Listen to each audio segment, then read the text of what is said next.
Taylor Moreno, America's goalie, North Carolina Tar Heels. My first question for you, I guess, would be what you obviously had your pick at a bunch of different colleges coming out of high school. What do you think it is, or was at the time, or is now about North Carolina that is so special and so different? I would probably have to say the fact that obviously the team was a big selling point, having come down, visited North Carolina, Chapel Hill, and just getting to meet the team, getting to meet the coaching staff. It was obviously something about them where they just kind of came across as like, they're not going to sugarcoat anything. They're going to tell you how it is. And that was just kind of what I needed, especially coming out of high school where I didn't play a single second in high school. It was strictly club. And UNC was really like, at the time, like one of the only top 10 schools to even give me a look. The only ACC school to look at me, no Big Tens, like no nothing like that. So I think the idea that they were willing to take a chance on me was kind of what really sold me, because I knew that like if I came down here, I obviously would have to work my ass off, but it was definitely something I was willing to do. So that's kind of what my selling point was. And obviously you can't beat the campus or anything like that. So jumping ahead a little bit, last year, obviously you guys had a great season, like shattered a bunch of records and just like really were balling. And then you make the playoffs, obviously get all the way to the Final Four. The BC game happened the way it happened. And then you guys are kind of just like left, throughout the offseason with like a lot to think about. One of your decisions, I believe, was to come back or not, because you had that extra year of eligibility. So when you decided to come back, how much of it was like, let's go from this thing? Like I'm really hungry. And just like kind of talk through that decision, I guess. Yeah, no, I definitely was in a position where I knew going into postseason that regardless of how it went, whether we won, whether we didn't, that there was still going to be a little bit of unfinished business. And I wanted to make sure that I gave myself the opportunity to play all of the time that I had left in college lacrosse. And obviously I didn't really want to leave my teammates yet.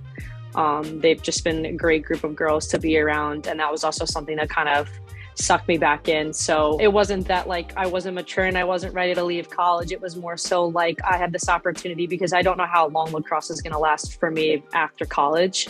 I also don't know how long my body is going to be able to hold up after college either. So it was one of those things where I was like, if I have the opportunity to go back and do it, I'm going to go do it. And, my parents were big supporters of doing it as well. So that's just kind of like my decision in staying was just to make the most of not only my time in Chapel Hill and at North Carolina, but my time playing lacrosse. Playing at UNC, obviously, like playing like 4 or even 5 years there, you like play with a lot of great players and like got a lot of great leaders, and just like there are so many legends that pass through that program.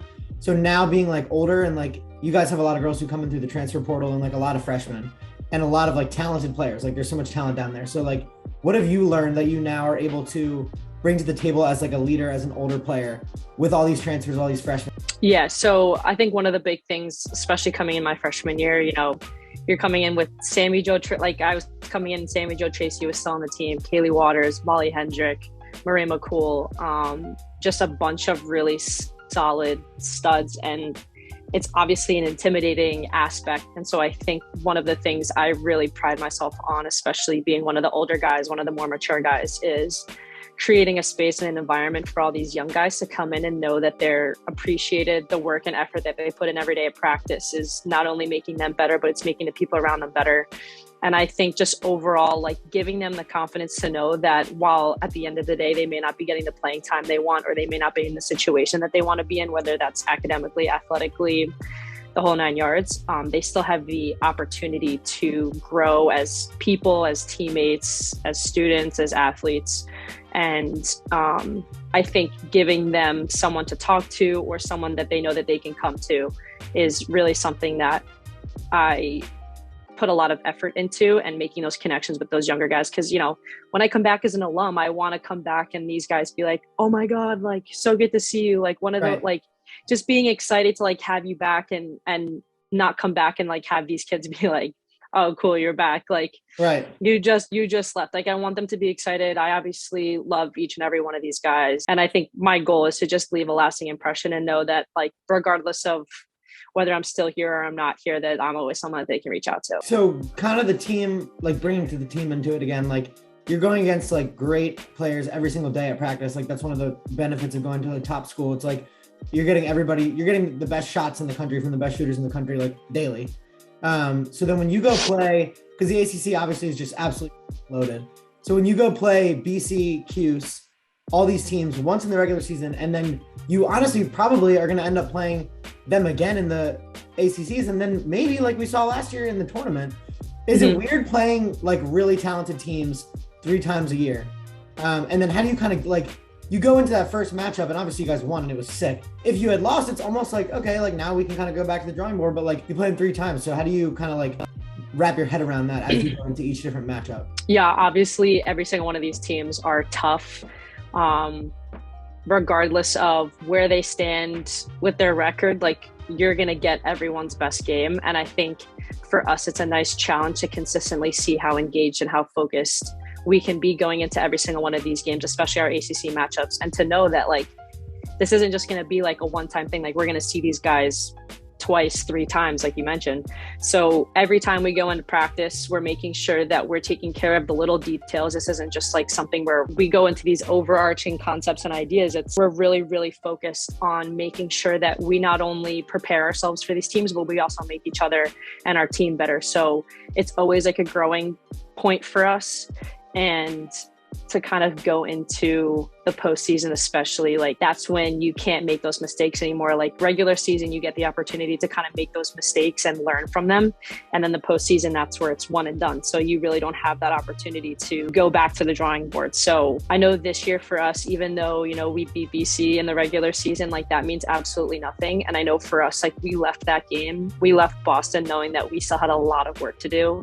And I hope that the team obviously realizes that. And my hope is that we will continue that mentality, and we will continue to build up everything that we're doing every day in practice and getting better, versus where I felt like we kind of hit a point last year where we kind of plateaued a little bit towards the middle end of the season. So it got really, really hard for us to continue to go back to the drawing board because there wasn't really much that we were talking about afterwards. So I think that's something that we learned last year about ourselves. And I think that's something we're taking into high regard this year. All right, so we actually just ended the interview, but I have to jump back in because I just have another question. So I'm watching BC UNC, America's game, and I see just Charlotte North, who we all know can let it fly from the 8 meter. That's no secret. She absolutely just, for lack of a better word, unleashes literally on your face. The ball just goes flying into your helmet. So walk me through that. I saw the ref came up to you and was like asking you about it. And then you were like, no, I'm chilling. And then that's when I tweeted, I was like, Taylor Moreno just literally got hit in the head with a Charlotte North shot and like waved the ref off and was like laughing. I know people say you have to be a little psycho to be a goalie, but like, that's like nutty. Well, yeah. And I mean, I also got just a load of people being like, isn't that like a yellow card or illegal? I'm like, this is college lacrosse. Like, right. It is not high school. Like, that just does not apply. Like, right. I stand in there on purpose for a reason. Yeah. Like, and half the time too, it's just like, even if you just stand there and someone hits you, like, all right, they just hit you in the head. Like, I get hit in practice all the time. What am I going to give my teammate a yellow card in practice? No. Right. It was one of those things where it actually hit me probably in the best possible spot you can get hit on the head, which was just where the most padding and cushion is between your head and the helmet. Okay. So like the only thing I felt was just the impact of it. It wasn't like any pain, anything like that, but she hit me so hard in the head that it busted the chin strap off the top of my helmet. So that's why I bent over, because it had slid through the section of like the face mask. So I was bent over trying to pull it back out.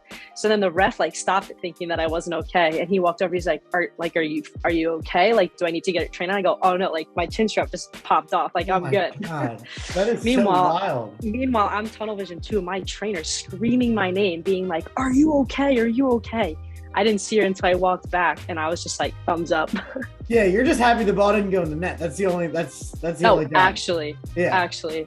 That's wild. No, I'll have to send you a picture. I'm going to send you over a text this picture of the Bruise, and just the evolution of the Bruise too. So I'm a big avid dry needler. So I got it dry needled right like the day after. Yeah, that helped. But then gravity was not my friend after that. Wait, why? What do you mean? It just like slipped down? So basically gravity just pulled the blood from the bruise like down my leg and made it look probably 5 times the size of what it actually was. Oh my God. So this was ACC women's lacrosse. I mean, it's a bloodbath.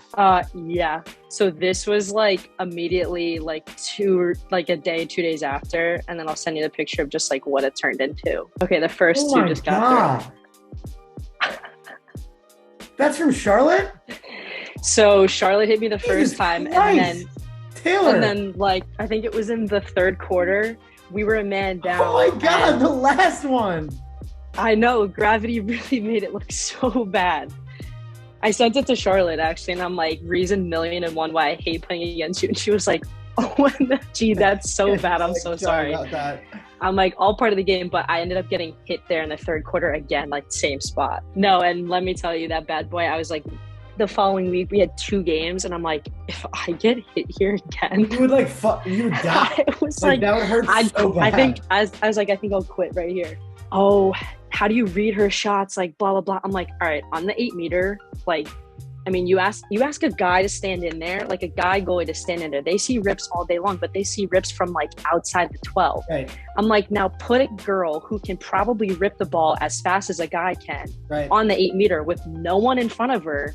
I'm like, you're essentially just you're begging for it to hit you at some point because like she's very, very good at disguising like where she's looking to go. It could go high, it could go low. Her rips, like the ones that they look like they're going to stay low, she can still rip them high. So I give kudos to any goalie that saves her 8 meter shots. I give kudos to anyone that saves them cleanly. For me, it's more so I'm like, I think Asa Goldstock did a really good job like stepping up and playing, because you're just really hoping that like Asa really did in those games. She like really took away those angles. Yeah, so I like vividly remember that, like her being so, like very far out. She played a very, very high crease on those 8 meter shots to kind of cut down as much angle as she possibly could, which if you only give her one spot to shoot at, it's like then you kind of know where it's going. Like if you're going to play really high up and play really, really wide, you can almost bait. So mine is, I was just like, I'm going to study film. I'm going to see if I could figure it out. And then once you get into the game, you're like, well, this is happening way too fast for me to figure out if it's going to go. All of a sudden she's on the 8 meter winding up and you're just like, whoa, here we go. Well, yeah, Taylor, thank you so much. Really appreciate it. Anytime. I appreciate it. Good luck with everything. I really mean that. Awesome. Hopefully we'll catch you at ACC championship or NCAAs for sure. Sure. I've been talking to Kerrigan. I'm trying to get down there. I might be at Chapel Hill sooner than later, or at one of your guys' games. So I was about to say, I mean, the way that they're structuring our ACC tournament's kind of weird, but yeah, it is weird. It's whoever the higher seed is gonna host the championship. Yeah, which hopefully will be you guys, and then maybe I'll be able to last minute full send down to Chapel Hill. There you go. But yeah, awesome, Taylor. Thank you so much.